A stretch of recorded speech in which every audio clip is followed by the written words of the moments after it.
యేసు రక్తమే జయం పరిచర్య ప్రైజ్ ద లార్డ్. డిసెంబర్ 31వ తేదీ 2024. ఈరోజు దేవుని వాక్యము, మన తండ్రి అయిన దేవుని నుండి ప్రభు అయిన యేసుక్రీస్తు నుండి మీకు కృపయు సమాధానమును కలుగును గాక. ఎఫెసీయులకు రాసిన పత్రిక 1వ అధ్యాయం 2వ వాక్యము. మన ప్రభు అయిన యేసుక్రీస్తు యొక్క తండ్రియగు దేవుడు స్తుతింపబడును గాక.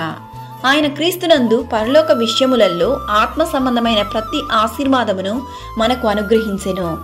ఎలయనగా పాపము వలన వచ్చు జీతము మరణము, అయితే దేవుని కృపావరము మన ప్రభు అయిన క్రీస్తునందు నిత్య జీవము. కృపా విధములు నానా విధములుగా ఉన్నవి గాని ఆత్మ ఒక్కడే. దేవుని కృప లేనిదే మనం జీవించలేము.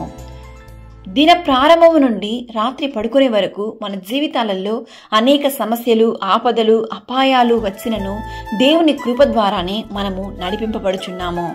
మరియు అన్నిటి యందు ఎల్లప్పుడూ మీలో మీరు సమృద్ధి గలవారై ఉత్తమమైన ప్రతి కార్యము చేయుటకు దేవుడు మీ ఎడల సమస్త విధములైన కృపను విస్తరింపజేయగలడు. ప్రభు అయిన యేసుక్రీస్తు కృప మనందరికీ తోడయుండును గాక. ఆమేన్. God bless you.